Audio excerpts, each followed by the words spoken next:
want to talk to you about what happens when the narcissist knows that you know. What exactly happens? What are the narcissist's true colors like? And the reason why I wanted to share this is because I get so many messages from people where they will say to me, I don't know whether they are a narcissist because they kind of seem nice one minute and then they can be a bit mean or a bit angry and they treat me like this. And then the relationship breaks down. And they still might seem like they're being quite nice at that stage. And we actually call this hoovering at this stage because they're still going to try and get you back at this stage if you are the one that has ended the relationship. Because we know when we think about narcissists, we may think that they're really, really confident, but actually they have a really deep, worthless wound that has occurred in childhood. So everything for the narcissist is about really, really diminishing, minimizing the pain of feeling worthless. So how does that manifest then? Well, that manifests when you're in the relationship with a narcissist with a whole host of narcissistic behavior, which can be anger, manipulation. It can even be love bombing. It can be all kinds of situations like gaslighting, leaving you feeling like you are the crazy one. And I always say there are really 3 ways to leave a relationship with a narcissist. One is that you actually stay in it forevermore until you die. Number 2, they find narcissistic supply elsewhere. That was my situation as well, where they will go and find somebody else. I clearly wasn't meeting the needs of that worthless wound at that particular stage. Or literally you manage to crawl away for whatever reason. You know the relationship isn't working and you manage to crawl away. It's never easy ending a relationship with a narcissist. There will be a whole host of issues that come up with that. Now, one of the things that I found, and remember, I'll use me as an example. You know me, I like to share my stories. I like to share with you, real time of my thoughts, my feelings around all of this. So I remember when me and my ex-husband split up, it wasn't I knew that he was with somebody else. So we'd been going through a whole host of issues. I'd had multiple miscarriages. My mum had passed away very suddenly. And then I found myself pregnant with my daughter. And really, probably from when I was 6 months pregnant with my daughter and I found out about the first affair, that was probably where I really, really switched off. I really went into freeze at that stage where I was just existing. I was being mom. For me, it was about making sure that my children were okay. And so really the coming years, I'm not even talking weeks or months here, I'm talking years. So if you're sat listening to this thinking and you're still in that relationship and you're thinking, oh, I know I should leave, but I feel really like a failure and weak that I haven't left. Hey, that was me. I was in that relationship. I knew it wasn't right, but my system felt it was safer to stay. Because remember, you are always driven. Your brain's number 1 job is to keep you alive, keep you safe, and to move you away from pain. So my system thought if I was away from the relationship, that would be more painful for me. And the reason why my system thought it would be more painful than me was I had a self-worthiness wound of I'm not good enough. So if I was with no one, whoa, that was really going to activate and trigger my self-worthiness wound then. Because if I was with no one, then I really can't be good enough. So being in a relationship, just getting breadcrumbs for my system was safer than leaving. So if you're listening to this right now and you're still in that relationship, I just really want you to know there is no judgment coming from me because I know you are exactly where your system thinks you should be right now to stay safe. And it's all about just working on that. So don't feel like a failure. Don't feel like you are weak, okay? That's just a critical part coming up as well. You are exactly where your system thinks you should be to stay safe. But again, I want you to get curious about why your system thinks like that too. So going back to my situation, so over those coming years, like I said, years, I kind of knew things weren't right and I just completely switched off to my marriage. I was just purely focusing on being a mum. And I remember it was just over a year after my mum had passed away in the August. And I remember my husband at the time saying to me, I'm leaving. Now, he'd been going to work early over a number of months, saying he was staying with this particular guy. And whilst my gut again was saying, what a load of rubbish, obviously, if you have your husband looking at you in the eye and telling you all of these things, and again, I was in a complete freeze trauma response, you just kind of accept it. The alternative was questioning. The alternative was saying, I don't believe you, and that would cause an argument, and ultimately I'd end up feeling even worse. So again, that silence from me in not arguing or questioning was very much, again, my system trying to protect myself. And I remember on this particular day when he said to me, right, I'm leaving, just tell the children I'm going to work early.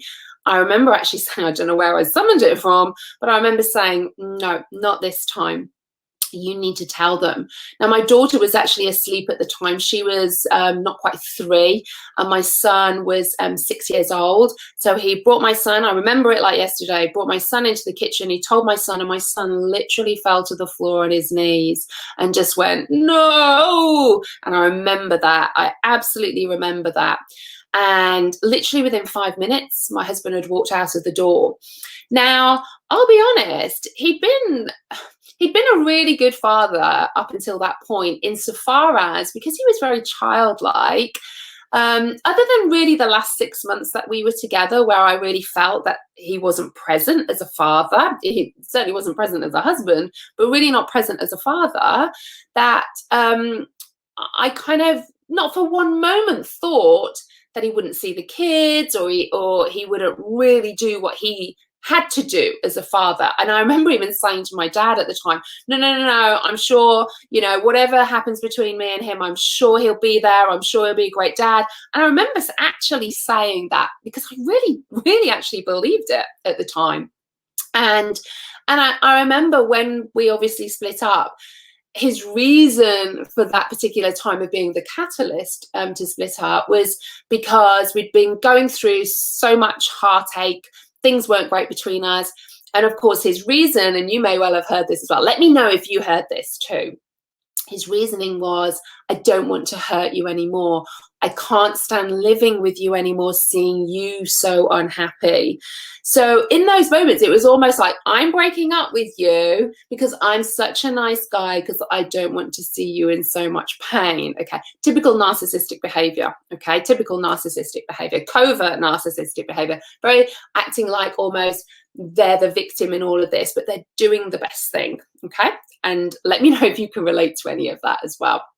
So the interesting thing is, when I reflect on this, although he was saying those words to me, there was a voice inside of me coming from somewhere, my gut, where I was thinking, no way is he leaving and there is no one else.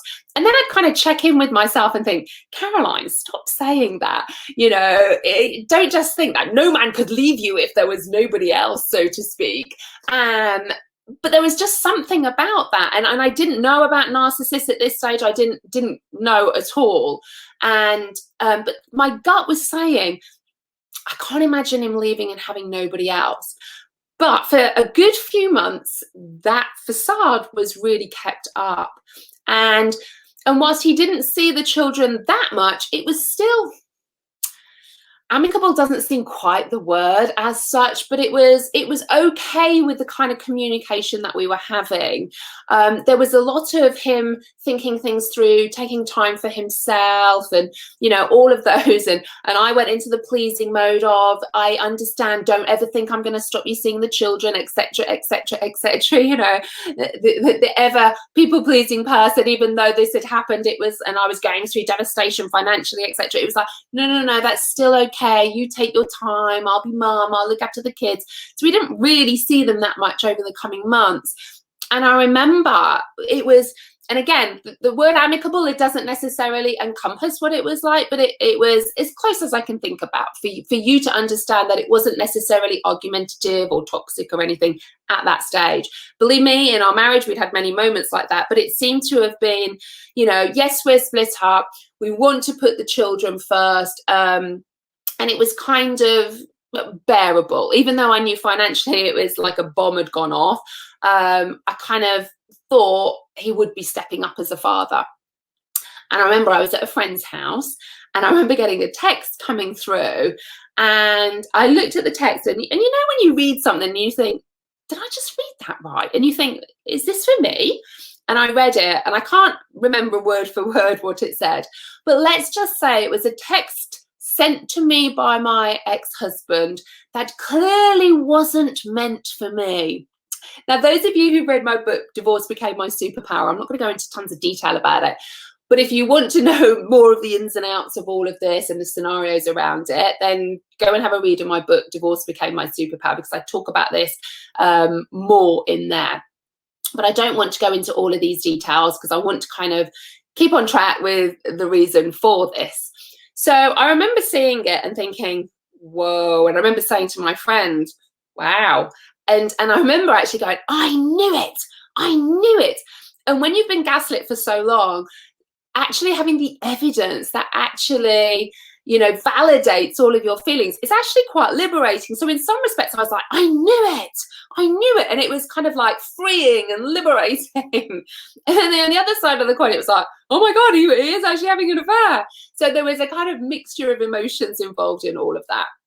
But I didn't reply. I didn't reply at that stage. I kind of didn't know what to reply. And he was actually coming up to see the children that day. I hadn't seen them for a while. He was coming up. And I left it for a little bit. And then about an hour and a half later, I got this message. I know you know. Okay. And again, I didn't really know how to reply to all of that.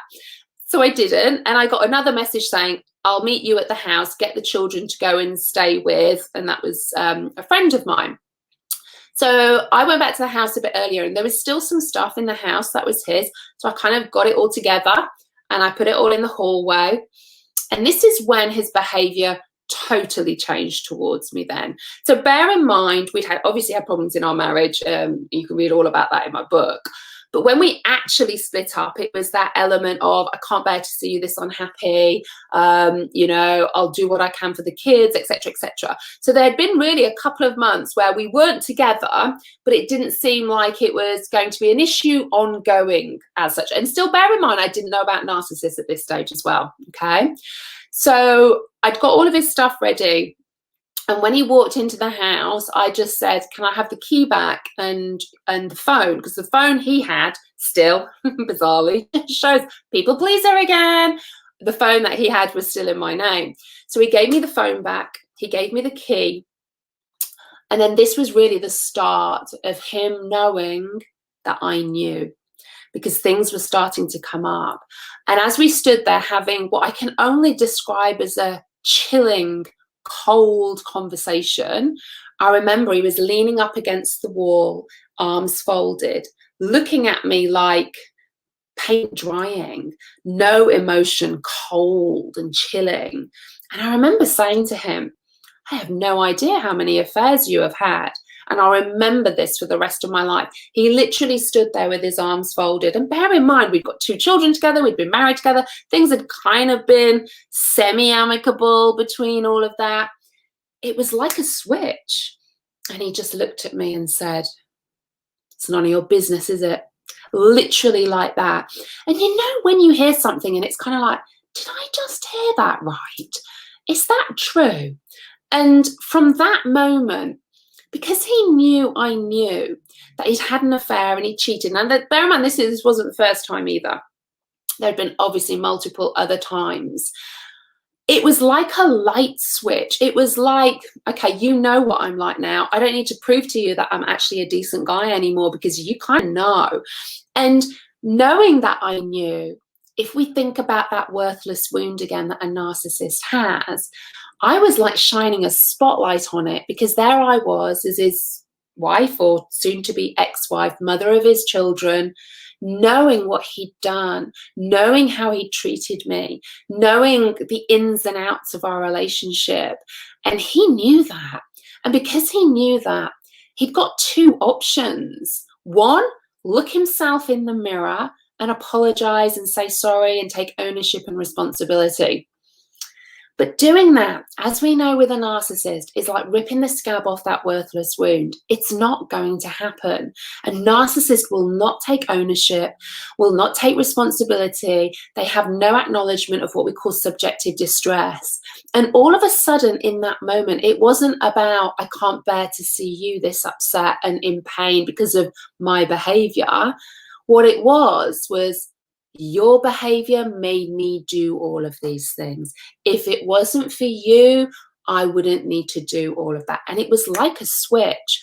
And from that moment onward, till even now, we're talking 10 years, okay, 10 years, his behavior towards me hasn't changed once. Now, initially, of course, that was highly activating and triggering for me because I was looking myself in the mirror and thinking, I don't know what I've done. I've tried to be a good wife. I've tried to be a good mother. Even when we've split up, I've still tried to support you seeing the children. I've not stopped you seeing them. I've tried to be supportive of the fact that, you know, I think you may have depression because, of course, you're so low with seeing me so low. And I was trying to fix it still in that scenario. But the moment he knew I knew, his behavior completely changed. This is when the flying monkeys and the smear campaigns start to come in, where I was finding out he was saying other things to other people. And this was where I felt like I wanted to go around after people with a great big megaphone and go, okay, now you've heard that from him. I need to tell you the truth. I need to make sure that you know. But all of that was coming from my self-worthiness wound of not feeling good enough. His behavior then was so highly triggering to me because it wasn't the fact that I was on my own. And that was triggering enough, you know, well, I can't be good enough because my husband's left me. It was then that he was with someone else, and then he was treating me like that as well.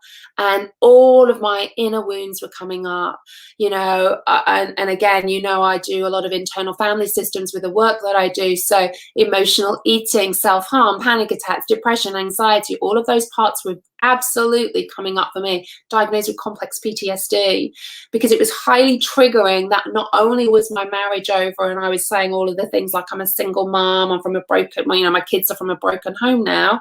It was the fact that my ex-husband then was almost acting like his behavior was okay because of how I was. And of course it isn't. But because of my core wound at that stage, I felt so alone, so isolated that no one would believe me. And that was when really I started to understand more about narcissistic behavior. I started to understand then why he was behaving like that, because at the time I was thinking, how can he say all of these things? I haven't done anything wrong in the relationship for that. Now, don't get me wrong, I'm not saying I was perfect in the relationship by any stretch of the imagination, you know, and I will take ownership of some things, absolutely. You know, when I was sick for pretty much 6 months when I was pregnant with my daughter, obviously having miscarriages really, really upset me, and I was really low at that time. Obviously, when my mum passed away, that was a really traumatic time for me. So of course, I'm not saying I was the attentive wife all of the time, because I wasn't, and I'm not here to say that I was. But I was always committed. You know, when I got married, I was fully committed that that would be it. And that was what came into question. And it was almost like the moment he knew I knew, he had to get to everybody else to smear me, so that if I then came out and said something, it might leave them wondering, or they were already on his side, and I would be left again feeling alone and isolated. But all of that was because it was activating my core self-worthiness wound of not feeling good enough. When I really started to do my own inner work and healing, and really understand what goes on in the brain, mind, and body. You know, narcissistic trauma isn't just in our brain and mind, it is in our body. It's locked in our body, and it comes from past experiences, and that's why we react in the present moment, because we have self-worthiness wounds of things like I'm not good enough, I'm unlovable, I'm worthless, I'm not important, I'm stupid, I'm weak, etc., etc., etc. And the narcissist really activates all of those, because their behavior is like shining a great big spotlight on those, and that's why we react in the way that we do. So I knew then that the moment he knew I knew, that's when the narcissist colors come to the fore. And I want you to know that if you're still in that relationship or you're going through this right now, healing is not about changing the behavior of the narcissist. You know, healing really comes from within. So my ex-husband's behavior hasn't changed over the years at all. We don't exchange pleasantries. We don't have any of that. You know, it's very minimal. He communicates to the children now via, you know, Instagram and things like that. And I occasionally we have email communication, but very, very rarely. And on those occasions, often it will escalate. I will get a barrage of emails that aren't very nice still 10 years later, because he knows I know. And of course, this is the line of work that I'm in. But I do feel compassion for him insofar as this is how far my healing has gone. You might be thinking, I'm never going to feel compassion for them. And I get that. I hear you where you are right now, because I never thought that either. But when you really work on your healing and heal your own inner wounds, you step back and start to live your life as your true self. And traits of true self is really curiosity and compassion. So when I look at my ex now with curiosity and compassion, I can see exactly why he behaves the way that he does. Because remember in that moment when I found out he was having that affair and he was living with her rather than actually with this other person that he said, there were the two options. One, look at me, look himself in the mirror and admit what he'd done and admit him hurting another human being. Well, of course, that is absolutely going to trigger that worthless wound. So there is only one other alternative for a narcissist, and that is to smear you.